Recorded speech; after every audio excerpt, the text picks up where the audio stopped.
Highlands. Hi. So you grew up in Florida. I And did, so yes.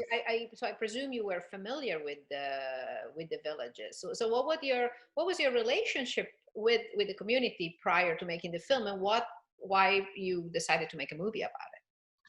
Well, that's a good question. So I feel like if you're from Florida like I am, it's almost impossible to have not heard about to not hear about the villages. I think I had heard about the community probably when I was like close to 12 years old. Like it's kind of just been this omnipresent force, or just a place that kind of is refracting so many news. A lot of things were coming out of the villages when I was growing up.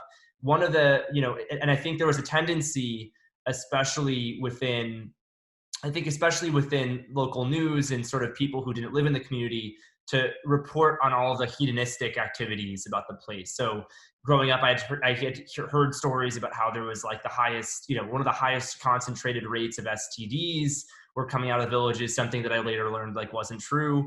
But there were all these sort of tall tales and all of these sort of yarns that were spun. I think just mainly because people were fascinated that that there was a pretty large group of senior citizens that were living, um, you know, living relatively hedonistically for maybe a little bit outside of the purview of what you would come to think of how retirees would spend their final, 2 to 3 decades of living. But to me, honestly, I grew up like 235 miles away from the villages. I didn't know anyone around there, despite growing up like very close to many different retirement communities. The villages seemed like a completely different, sort of, it didn't seem like a retirement community. It seemed like a place that was sort of unto itself, kind of, uncanny. I was less interested, I think, in making a film, and about sort of the very fact that seniors were sexually active. I mean, to me, that wasn't surprising, and I feel like people should grow up a little bit. That's not like, good for them. It was sort of always my mentality. I was more interested in the very fact that there were hundreds of thousands of people, no matter their age, that were, deciding to basically uproot themselves, mostly from the Midwest, and settle inside of this sort of like palm fringed bubble that reminded them of their youth. So I saw an opportunity to make a film that was kind of exploring, that kind of went beyond, I guess, like partisan politics, and explored this mentality of why we choose to live inside of fantasies, and what happens when those fantasies can kind of become nightmares. And those were sort of the thoughts that were going into my mind, thinking about movies like The Truman Show, or you know um, films like Todd Haynes' Safe, like movies that dealt with suburbia and utopia in that kind of way. Yeah, and you described this film, if I recall, at some point, like a mix of Cocoon and and Spring Break, which are two movies about fantasies. The fantasies of the biggest party in the world, and the fantasy of never or never or never. Can you talk a little bit more about this attraction, fascination you have with the idea of fantasy, especially because as a documentary filmmaker, intuitively one say it seems like an opposite direction. So I find it very intriguing, and I love the film for that dichotomy.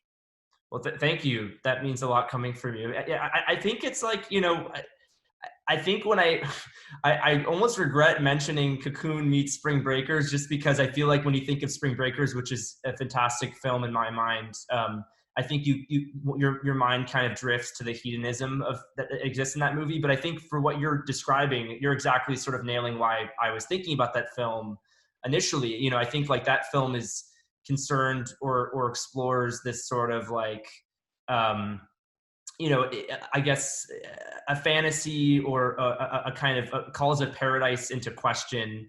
It sort of takes the like all of the imagery that you would come to find in Spring Break, that's like on MTV or elsewhere, and it sort of burrows inside of that fantasy, and more or less it subverts it, and it subjectively kind of, I don't know if Harmony Korine was looking to make that film feel like a nightmare, but it certainly feels dreamlike, and it kind of, it makes you feel very uncomfortable. So I think there was, as soon as I sort of stepped a foot in the villages, I had never been there before. I actually, the way I ended up sort of getting access, and kind of finding a way to, finding subjects and finding a way to sort of become a villager, even though I was like 3 generations removed. I actually just, I found these 2 retired rodeo clowns on Airbnb. I was like scouting almost preliminarily on there. And I essentially just started inviting myself to things. I realized that there was an ecosystem. People were, were subscribing to certain clubs. I kind of sort of slowly started to understand that there was the social fabric of the place was basically based around, which group you sort of identify with. And then when you identify with that group, I was noticing that a lot of people's, there's a tendency to kind of almost like your identity submerges not submerges, but everyone kind of becomes one. So there was the lack of individual thinking and the idea or, embracing a more collective lifestyle, that almost negates like anything that isn't, it almost like there's such a premium that is placed on being happy all the time. And because of like, every moment could be your last, that kind of mentality actually caused a lot of stress within people, right? And I think it was perfectly relatable to me being in college at the time. I was like, this is exactly how I felt when I was a freshman in college, and also when I was leaving. Like there's this intense pressure culturally there that I was feeling, that you had to find a group of people to belong with. If you didn't, you kind of were constantly sort of on the outside. And if you were on the outside, then that's sort of where a lot of the ideas and images and things that you see on the news and things that, that really, like, the whole reason the community exists is to block some of those things. And that's where I was noticing that those thoughts that weren't happy, or, the idea of the paradise itself could be sort of called into question. So very roundabout way of answering your question, but I'd say like the thing that, I was really interested in, and I think it's a kind of a recurrent theme that I'm, also just being from Florida, it's something that I notice a lot, is people who choose to sort of, drift away from the reality that maybe we are more familiar with, and cocoon themselves inside of a fantasy that is of their choosing, and the choice to end your life, that to spend the last 10, 20 years of your life inside of that fantasy, to me is very relatable, and it also is very terrifying. And I wanted to make a film that kind of spoke to those sentiments. I remember when I first saw the film at Sundance, and I watched it again yesterday, what question that comes to mind is, where are these people's families? I mean, because in order to live a fantasy, you somehow have to cut out the reality in your life, which include your families. I mean, your grandchildren, your children. And so can you expand a little bit on how actually the exterior world is a threat, even the people you love, to this illusion, or to this community? Yeah, no, I think that's an amazing point. I mean, I think, that part of the way you sort of extricate yourself from like responsibility, and I think the dominant thinking in a place like the Villages is, I gave like, 30 years of life to my family. My children are grown adults. They're out in the world. They're doing their own thing. It's my time, my time to sort of reclaim my life and do what I want to do. And I think, this line didn't make it into the film, but someone we had interviewed had said that the idea of retirement unto itself can be looked at as a selfish sort of thing, but it's a luxury that not everyone gets. So to me, I didn't want to judgmentally sort of look at retirement strictly within that lens. But when you think about, I think, when you think of people who choose to live in that place, obviously there are some whose families will come and visit maybe, twice, 3 times a year. But in terms of the main subjects, I was more, I wasn't actually selectively choosing people for a specific reason, whether they had families or whether they didn't. But interestingly, none of the 4 subjects that I followed have, children or grandchildren or anything like that. And I think part of that actually later on in the process, I think for Dennis and Barbara, who were both single when I had met them, Barbara being a widow and Dennis being like an eligible bachelor for life, I guess. I think there was sort of, both of them were lonely and they wanted someone to speak with. And I think they didn't have that person in their life that they could speak with. In some ways, it almost felt like I was fulfilling the role of like the honorary, like grandson or son to some of, at least I've hopefully I feel that way, and hopefully they feel the same.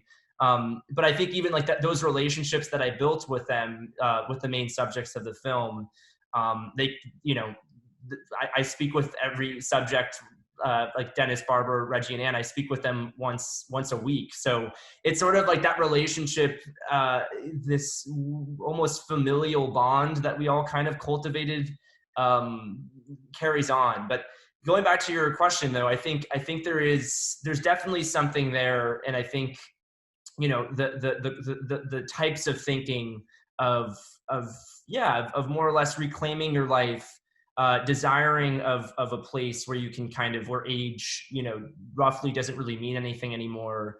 The hallmarks of what I guess we use to identify with each other, where you're from, what you did for work, are you married? Are you divorced? All of those things sort of, stop. They don't really matter much anymore. And I think exploring the ideas of like freedom and a lot of the things and themes and types of thought that kind of almost comes from like a John Hughes movie, but in a setting like The Villages, was also really interesting to me. And I think that's also kind of, maybe it's not embedded into the film itself, but I definitely think that, subjects like Dennis and also Lynn, the man that Barbara is going on dates with, they certainly have that kind of thinking of, I want to have fun. I only have a certain amount of time left in my life. So, let's get on with it.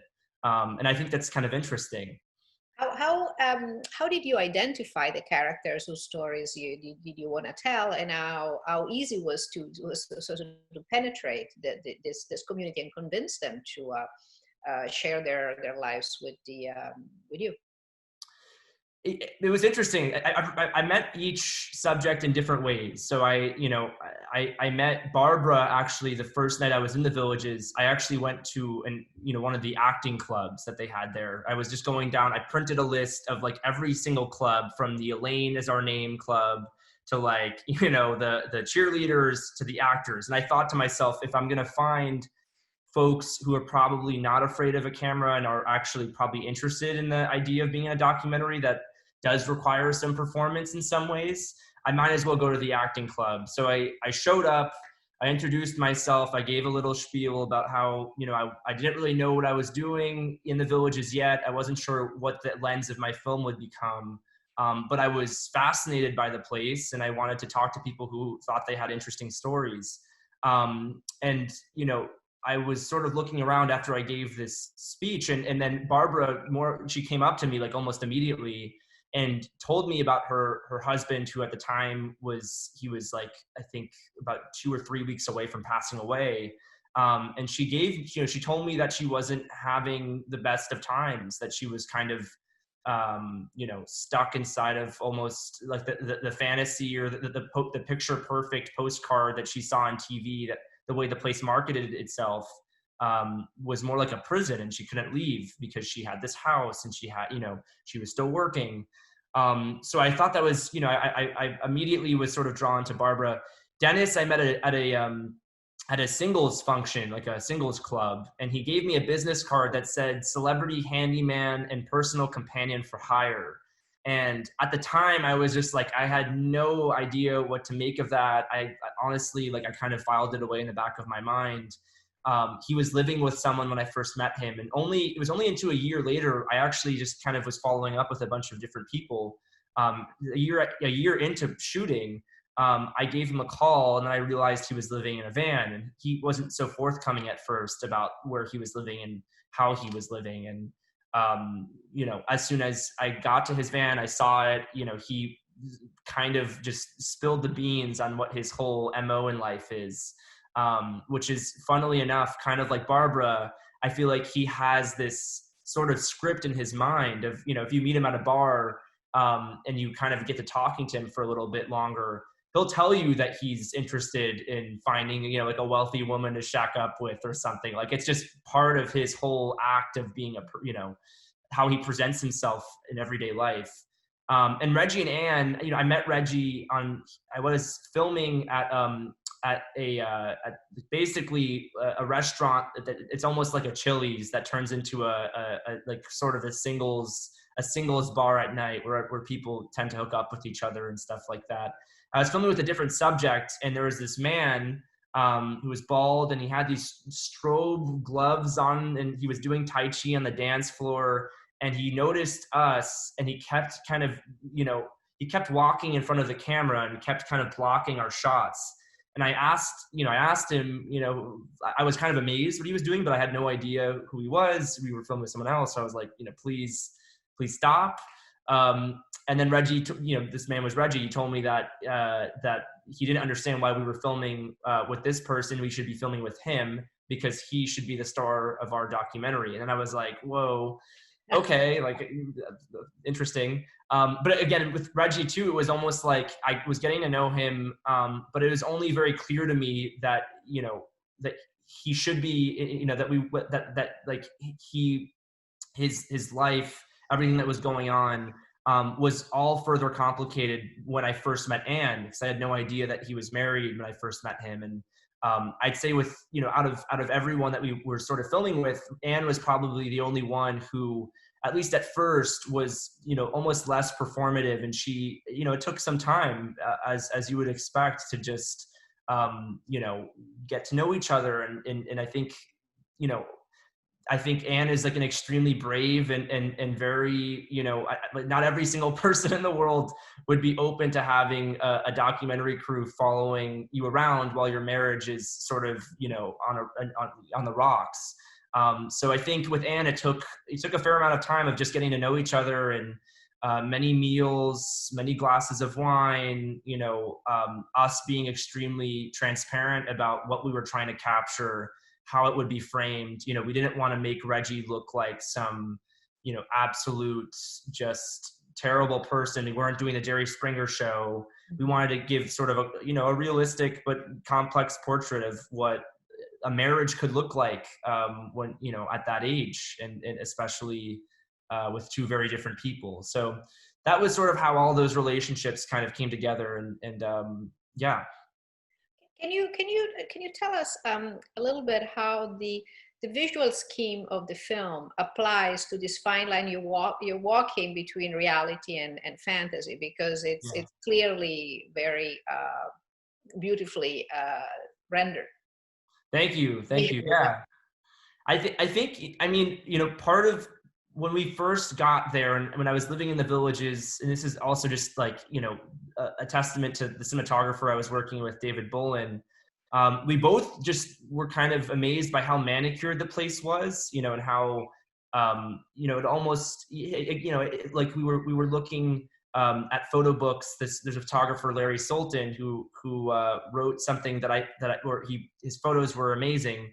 His process was something that we were thinking could be very much applied to a place like the villages. The photos that he was taking in San Fernando Valley, they almost looked like they could have come right out of like the milieu of the villages. So I was thinking to myself, hey, you know, it doesn't seem like we should just make a verite documentary. You know, the camera here, if we're trying to go shoot something handheld, you know, the cameras are like automatically corrupting reality, just because we ourselves are so much younger than most people, and most people just are very skeptical and cautious, and they don't like outsiders. So I wanted to kind of find a way where we could honor both the setting as this sort of unreal place where like reality is bent, it's blurred, it's, you know, and I also wanted to allow, you know, more or less an easier process for the subjects in the film to be themselves. And weirdly, I found that almost, you know, working with them to more or less, we're not doing, you know, fly on the wall verite.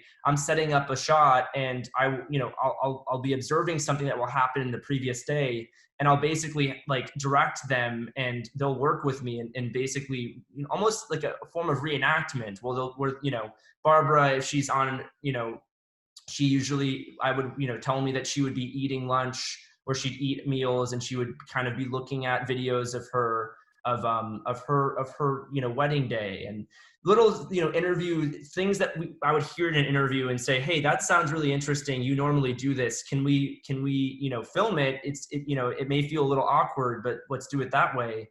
And a lot of times it was interesting. I feel like we kind of got to a place that was, I feel like, truer than the artifice, I guess, the setup would be. And I think maybe there's an element of that just comes from the very fact that, like, we couldn't steal any events. We had to be very, very upfront about what we were capturing and how we were going to capture it. That I think the trust that was built through that process, it almost felt like our subjects were collaborators in that way. It wasn't as strict. I wouldn't call this like a hybrid documentary or something like that, because I still feel, I think to me, like, documentaries should be creative treatments of reality, and I think we would be kidding ourselves if most verite documentaries would claim otherwise. So I think this falls somewhere. I wanted to make something that felt faithful to the place, faithful to our subject stories, but allowed for engagement, almost like it plays like a narrative film or something like that. And this, I think this applies also to the choice of the use of colors. I mean, it's Florida, so it comes with a certain palette, but it's also, I think, the camera that doesn't move too much, and it's sort of a very coherent. And I think to a certain extent, I thought also the soundtrack plays into that sort of that fable thing. It's clearly that. Am I wrong? No, you're totally right. I mean, I think, like, I think even the aspect ratio is something that we wanted to do. I think from a practicality standpoint, like, obviously, if you're going to you're getting to a location, you have 30 seconds to set up a shot, and you have, it's easier to try and make that manicured thing, a very kind of thoughtful, deliberate portrait if you're shooting in a contained space. You don't have to deal with all the other stuff going on in the back. But also, I think, like, how do you kind of transport the audience into the feeling of being in a bubble, and really just shrinking the space, and really just kind of, especially as we start to burrow into the inner lives of our subjects, I wanted to get that feeling across. The music, I'm happy you brought that up too, because I think the music has the composer Ari Balouzian. I think he did a wonderful job in just being able to get that kind of almost like an old Hollywood, the 1950s, the feel, not necessarily of, when you're in the villages, their radio station, constantly plays, Joy Orbison and Nelson Riddle, and you kind of like Ray Price, these sort of almost like the Nashville way of thinking about country music, which is very maximalist, and they had strings. So we were always thinking, how can we make, like, haunted music that seems like it could come out of, like, the Disney origin story in the 1950s, or what can we do that, how can we, for Dennis, for example, what can be sort of a theme that we can return to that can help, get the viewer into sort of the subjective place where some of the subjects may be. And I loved the process of doing that. And I think it was, it's a real testament also to Ari and his ability to kind of make those sort of sounds. He's a one-person show. He worked with a few different session musicians, but for the most part, the whatever sounds like an orchestra is just one person, like, moving around in a tiny room. He'll set up a microphone and do something here, and then he'll set up a microphone, or the microphone will be in the same place, and he'll move to the furthest part of the room, and kind of trick some sorcery that I don't fully understand that he does. But yeah. One thing that I really loved about the movie is the tenderness. I mean, it's very easy to make fun. If you transport this sort of illusion of youth, in the real world, there is a brutality to it, and you have managed, just because I think what you're talking about of containing it and have a tenderness towards the characters that is really it's really quite amazing, and it must have not been easy No. to walk the line, this side of the grotesque and not going in the other one. Well, I appreciate you saying that. I mean, I think that's also, you know, definitely something that I, I, I didn't want to shy away from in a way, right? I think if you're, I am 24 years old. I am much younger than every subject in this film.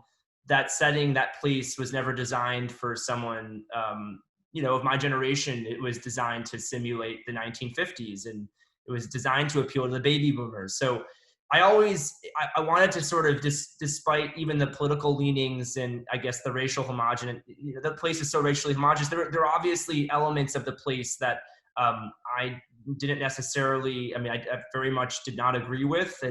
But I always wanted to sort of, rather than offer judgment that I think um, is relatively obvious, you know, I wanted to do something and speak to something that was more, you know, that didn't just make the subjects appear foolish. I think that's like one of the easiest things you can do in a documentary is just turn a place, especially like the villages, or people whose beliefs are different than your own, into some kind of carnival show where you're, you know, you're looking at, you know, an endless array of one subject who may be saying something funny or doing something ridiculous to the next. So I think, you know, and obviously it took time to get to that place. I think after the first shoot, we were just so amazed with the imagery that you see early in the film, you know, stuff like the golf cart drill team and the Elena's Our Name Club and the spectacle that those types of things even existed.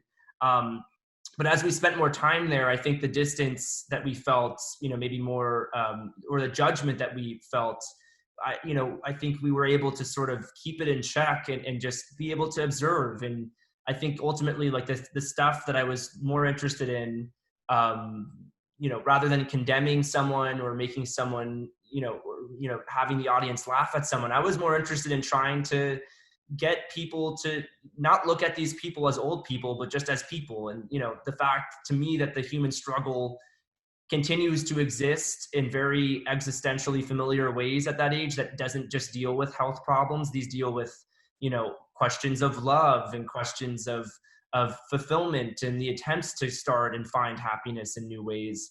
To me, that was something that I feel like that generation just isn't necessarily afforded on screen so often. So, you know, I think obviously it took a lot of work, and I think this is also a testament to who I would credit, you know, as a co-author of the film, Daniel Garber, who is the editor of the film.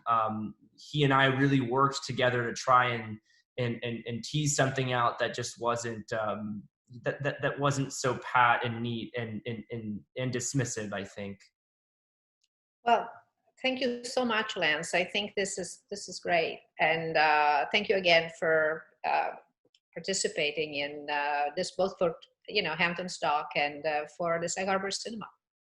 Thank you for having me, and it was a pleasure. Thank you for your wonderful questions. It was really nice to chat.